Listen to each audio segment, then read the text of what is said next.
Hey Waffle Gang, I do hope you are well. My name is Mark and today we're checking out some more relationship stories, and if you do love a Reddit story, why not consider hitting that like, subscribe, maybe that notification bell too.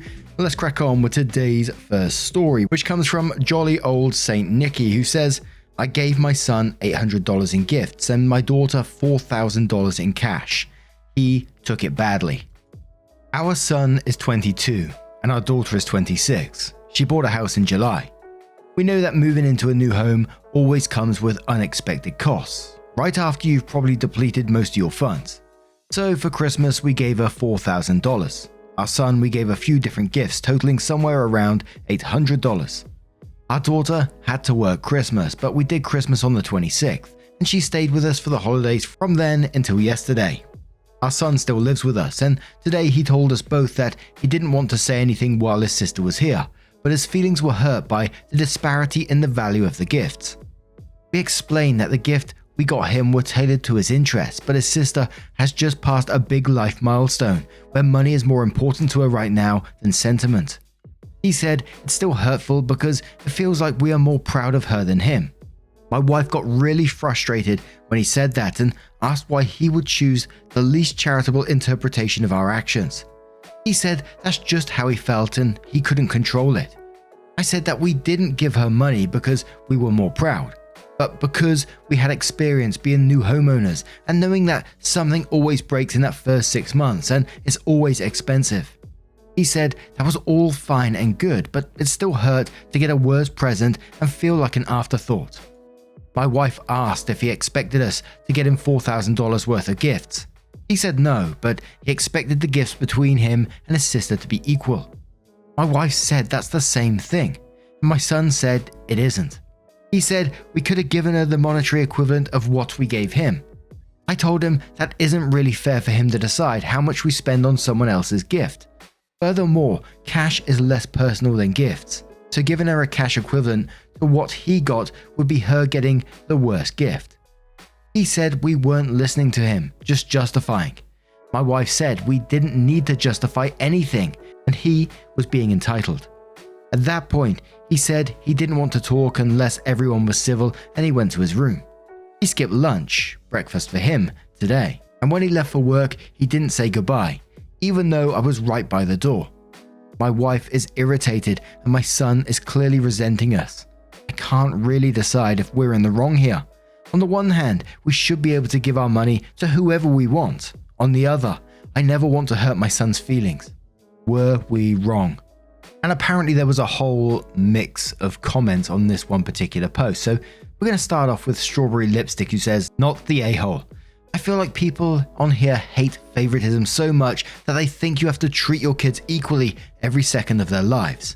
The fact is, when children are different ages / at different places in life, they'll be going through different milestones at different times. For example, if one of your children had gotten their license that year and you got them a car for Christmas, that doesn't mean you need to spend a car's worth of money on your other child that Christmas.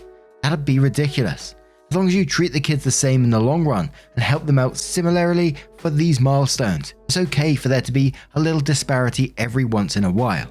86 Max says, you're the a-hole. I typically don't have much sympathy for people complaining about gift disparities, but in this case, you should have given your daughter a housewarming gift of cash separate from the Christmas gifts. By lumping a large amount of cash into a Christmas gift, you invite unfavorable comparisons. Budge says, I don't think either of you are the a-hole, but I do think there's issues all around. I think the crux of the problem is that you chose to do this at Christmas. If you had waited a month and gifted your daughter the money as a housewarming gift, then there wouldn't be a need for him to draw a comparison. It would be assumed that when your son eventually got to that place in his life, he'd also return the gesture his way. As the youngest kid in my family who typically also feels like an afterthought, this is usually not about the gift. This is probably deeper than this one moment, but he is choosing this moment where it's obvious to point it out to you. Perhaps let him open up a larger conversation about whether he feels this way more often than just right now. To be fair to you, your son is significantly younger and there's ample time for you to make the same gesture when he crosses this milestone, and he could stand to keep that in mind. Porcupine Tattoo says, seems to me part of what you gave your daughter was a housewarming gift, and why would he expect to receive that too? If she has a wedding, baby, etc., does he expect to receive the equivalent in those situations? Honestly, $800 is a lot of money for one person for Christmas, much less a grown-ass adult. I'd let him know where he hits similar milestones. You'll gift him similarly. Unless you show consistent favoritism to her, he needs to stop keeping score and be more grateful. Not the a-hole. Prof Plum Did It says, info, when he buys a house, will you give him $4K? If so, did you tell him that? OP responds saying, depends on when he buys it. If he buys it in the next couple of years, it would probably be $4,000. If he buys it say 10 years from now, we'd need to give him more than that for it to have the same purchasing power, unless inflation magically starts going in the other direction. And one more comment from I'd Prefer Not To, who says, you're the a-hole for doing this at Christmas. I'm the youngest of 4 siblings. My oldest sister is 10 years older than me, so we definitely reach milestones at different times. Things like wedding money, housewarming gifts / money, graduation gifts obviously came at different times for each of us, and we were not tied to group holidays like Christmas. You could have given your daughter an $800 check or gift for Christmas, and $3,200 for closing on the house at a different time / setting. And you could tell your son, we will be so excited to give you a gift of money to help you when you buy your first home. Instead, now it is a very disproportional Christmas gift, which is sure to raise some jealousy. Edit, my judgment is very light and you seem like very generous parents who want to help out both your kids get ahead in life. I definitely don't think you owe your son more now than an explanation and an apology for timing and a reaction to his concerns. In the future, I would just keep shared gift opening times in kind for both kids and stick to milestone gifts timed with a milestone. Edit, also getting a lot of rent-free comments about the son. From OP's comments, it seems like the daughter lived at home until the house purchase to save up money, and they have no issues with the son living at home now and want the same opportunity for him. So I don't really see it as an applicable factor in the judgment. So then OP does come back with an update, and it says, a couple of days ago I posted elsewhere about a conversation my wife and I had with our son. People reacted very strongly, and I wanted to let everyone know what happened next. But that isn't permitted where I originally posted. I still wanted to get it off my chest, so this seemed like an appropriate place. We sat down with our son again to talk. Things started out similar to yesterday, but then he asked if we wished he didn't live at home anymore. My wife and I assured him that nothing could be less true. He said it feels like we're waiting for him to move out. He said his sister moved out at 21 and he's 22 now, so he feels like we're waiting for him to leave. I said we had no control over when his sister left and asked what we did specifically to make him feel that way. He said it just did. At this point, my wife became frustrated and asked if he considered our feelings. Our son asked what she meant, and she pointed out that he never said thank you for his presents. He said that he said he liked them, and my wife said that wasn't the same as thanks and pointed out that she and I said thank you for ours, but he didn't say thank you for his. At this point, they were both frustrated, so I asked if we could all take a minute. My son thanked us for his presents, which was nice. My wife said that our son was asking if we valued his presence in our lives, but she wanted to know if he valued ours in his, or if he was just using us for free housing. Our son started crying, which felt awful to see. He said that he did value us, but that he felt he could never catch up to us. I told him, don't try to catch up to us. We had a 2-decade head start, and you'll exhaust yourself if you try to do that. Just go at your own pace. Our son asked how he would feel if he's never successful like his sister is. I asked him, why do you think that your sister is successful and you aren't? She bought a house, but that's not everything in life. She did that for herself, but she wanted it, not to reach an arbitrary metric of success. All that matters is if you are happy in life. Our son was quiet for a bit and then admitted that he wasn't happy. My wife asked what would make him happy, and he said he didn't know. I asked if there was anything specific making him unhappy. He said his job. He said he hates working swing shifts and feels tired all the time. I said, okay, quit your job or go part-time and work 2 6-hour shifts a week if you're worried about a gap in your resume. He asked if we would be disappointed if he quit, and my wife said we will never be disappointed in him for trying to find his happiness. I said younger siblings look up to older ones and try to copy them sometimes. That was my brother when I was younger too. But you aren't your sister. This isn't a race and you aren't on a time limit. You don't have to find your dream job or move out by a specific date. Just find what will make you happy. He said he will talk to his supervisor today about switching to part-time or taking a leave of absence. I hope it goes well because I don't want him to continue to feel dragged down by work. I don't think the situation is resolved because there are hurt feelings on both sides, but I do think we made progress. And I'm glad a lot of things were brought out up in the open in that update, and hopefully things can start moving positive for the son, because it sounds like he's going through a bit of a rough time with a lot of conflicting feelings going on right now. But I gotta say, and I'm not sure if it's just me in this one, and I know it got better towards the end of the update, but the way the wife approached things in this particular update, it really rubbed me the wrong way. Like whenever he expressed his feelings, and it felt like he'd done it in a real logical and non-hurtful way, it was always, well, what about our feelings? Like almost, how dare you express your feelings without thinking about us first? Maybe that was just me on that one, but let me know your thoughts down in the comments below, and let's move on to another story. And our next story comes from a throwaway account which says, "Am I the a-hole for being brutally honest with my friend before her wedding? My best friend for the last 10 years is getting married in a few weeks. This past weekend was a bachelorette party. She got quite wasted, but I didn't drink a lot, so I played it safer and stayed pretty coherent. At one point, she was in the bathroom vomiting and crying and looking through pictures of her ex on her Instagram. All the other girls were comforting her and talking about what a piece of crap he is, etc. The next maybe hour turned into fixation on her ex, how they should have been the ones married, etc. Her ex recently had a baby with his new wife, so I understand it may have opened old wounds, but they split up 5 years ago. I am also one of the few people who actually know why they split up, and all I can say, it was definitely her fault. After the hour, I tried to get us all out of the bathroom and continue the night. The next morning, things seemed fine, but then my friend was going through her phone and saw she called her ex 10 plus times. She freaked out, but the calls were also short, so we assumed he didn't pick up. I told her she needed to delete his number from her phone and move on, because it wasn't fair to the guy she is marrying if she continues to be hung up on her ex. Everyone got really upset with me for being insensitive, and I was made to feel like it was my fault for letting her call him. Eventually, my friend asked me to go home early. I learned from one of the other bridesmaids that they spent the rest of the morning bashing me in addition to ex. I was told part of a bachelorette party is getting closure with old relationships, and my judgmental attitude ruined it for the bride-to-be. I talked to my sister about it, and she said, while my friend was being ridiculous, that it's my job to put aside my feelings for the bride as maid of honor. We're all in our 30s though, and this seems very odd to me. Am I the a-hole? And OP did have a mini update on this one. And to me, absolutely not the a-hole in this situation. What you told her is the absolute truth. She needs to delete that number and stop phoning her ex up. That's totally not fair on the person she's going to be marrying soon. But the Big Nook says, clearly not the a-hole here. You did nothing wrong in telling your friend to respect their partner and delete their ex's number.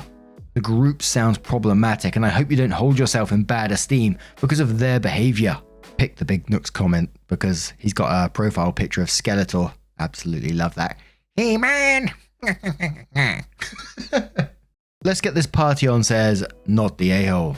What? It's your fault that she is hung up on her ex that I'm assuming she cheated on and drunkenly dialed him 10 times after crying on the floor for hours. You are right, she should delete his number and be fair to the guy she is marrying. And how in the world is it your fault? Could you have taken her phone? Lol, imagine that scene. Did you dial him? No. She's a victim, she will always be a victim, nothing will ever be her fault. OP replies and says, quite honestly, they were making such a big deal out of her calling him too, but I'm actually quite sure this wasn't his number anymore. Her Instagram deep dive showed he lives in a different country now, and my brother lives there too. And remember, he almost immediately needed a new number, so I feel they were being really overdramatic about that. Up and Outward says, not the a-hole, but the bride's friends are. You can't blame alcohol-induced disaster decisions on bride-to-be. They're just bad decisions. The expectation that everyone would coddle the bride to this messy extent is unhealthy. You are privy to the bride's damaging past. From experience, I can tell you that your status as the knower of things that shouldn't be discussed won't be rewarded. You'll catch fangs anytime you step out of line, and your name will go through the mud before bride admits to what you know. Bite your tongue, let everyone do exactly what they want to do for the wedding, and find a new crew. Opie responds saying, I fortunately have found a different circle the last few years, so after the wedding I will lean into them. It's hard because I thought after a decade we would always be friends on some level, but perhaps not. So as mentioned, Opie did give us a little update which says, wow, so many comments. I'm at work right now but trying to read as many as possible. I didn't expect to get as many responses. Thank you all for the judgment. I just want to put this here as a lot of people keep saying I should tell her fiance. In any normal situation I would agree, but in this case, she has been asked in the past to choose between him and her ex. She chose her ex. She made it clear to her now fiance she would rather be with her ex. But her ex said he didn't want her and left, so she stayed with her now fiance. He knows on some level. Telling him wouldn't be a big revelation and likely wouldn't make him end the wedding. It would just make him sad and rub his nose in something that he is aware of. Oh dearie me, that is not good. So she told and made it clear to her now fiance she would rather be with ex. My wordy word. Now, what do you guys make of this situation? That is not one that's going to end well. Let me know your thoughts down in the comments below, and let's move on to another story. And our next story comes from Western Astronaut 847, who says, am I the a-hole for not helping my mum and stepdad with care bills? My dad died when I, 19 male, was 9. When I was 11, my mum married my stepdad. I have a brother, Chris, 14 male, who has extremely severe autism. He needs a lot of support with his everyday needs. He gets frustrated, and unfortunately, as he's got older, he started to lash out physically at the people around him. When I was little, I got on with my mum okay, but as a teenager, we had a lot of arguments. A lot of it had to do with my stepdad wanting to have the authority of a father over me, and me never really accepting that. But I also got pushed to the side a lot, as all the focus went on looking after my brother, and that made me angry. I admit I became a bit of a tearaway, drinking, not getting back until the early hours of the morning. When I was 17, my mum sent me to one of those residential schools for troubled kids. Literally like you see on crappy daytime TV shows, which I'm pretty sure is where she got the idea. I had no idea it was going to happen, and the school sent 2 members of staff to get me out of bed in the middle of the night. I was there for 6 months. It was pretty hellish, like a military-style thing with morning inspections and sad middle-aged men in silly uniforms barking orders at children. I was allowed a call from my mum 1 a week for the first month, but I never took them. She also wrote me a few letters, but I never read them. When I turned 18, they couldn't legally keep me there, and the plan was for my mum to come and pick me up. But I decided on my 18th birthday just to leave myself. The school threw an absolute fit, tried to call my mum, told me I was being irresponsible, but I told them to F off. It was a bit difficult because I didn't have any money or a phone, and the school was pretty rural. But I managed to borrow a phone and call a friend who came to pick me up. I moved around between friends for a bit, but I'm pretty well set up now. I blocked my mum on everything and pretty much made sure she couldn't get in touch with me. The other thing that happened when I turned 18 was that a fund my dad set up for me when I was born became accessible. There is now a lot of money in it. I mean a lot. My brother has a fund too, but I don't think anyone can get it until he's 18. Recently, my step-aunt reached out to me out of the blue to say mum and stepdad have been really struggling financially with Chris's care costs, especially now he is getting older and more difficult for mum to control. She said my mum was sorry about the way things happened between us and wanted me to come home. I said I wasn't interested in being part of that family now, just because she needed my money. My aunt said that was cruel, and that I had only ever made things more difficult for my mum. I feel a bit guilty about Chris, especially because we used to be close, and I was good at calming him down, but I've just had it with my mum. Am I the a-hole? And we're going to dive straight into the comments with Clurton, who says, don't ever send money, don't ever do it. Once you do, these types of people will never stop coming after you. Your dad wanted you to have this, a way to take care of yourself, a path to freedom. Don't bend. Your brother has his own funds. It's time to take care of yourself. And I'm so sorry your mother sent you to a place like that. She tried to dismiss you as a person and as a son because it was easier for her. You deserve better. Wishing you all the best as you pursue your best life. Not the a-hole. Timely Egg says, not the a-hole. You have made your line in the sand pretty clear. I noticed that your step-aunt only reached out when your parents need money, not when there was an angry, hurting teenager bouncing from friend to friend. You're a lot more vulnerable than they are. If you give up your money to help your brother, they won't repay it, as his needs will always be greater in their eyes. Use it to get set, get qualified, get a secure life. It will get his trust in 3 years and may be able to make a case to obtain early due to medical needs. Best thing you can do for your brother is be secure in the future if and when he needs support as your parents age. You are not stable in your life yet. Also get counseling or therapy. I know a Reddit cliche, but you've endured a lot. Working it through with someone impartial might help. Now, I'm going to turn this one to you guys. What do you think OP should do? Let us know your thoughts down in the comments below. Now, just a huge thank you from the bottom of my heart, as always, for taking the time out of your day and spending it with me, spending it with the channel, spending it with the stories. Is absolutely incredible. Thank you so much, and hopefully I will see you in the next one. Take care, and much love.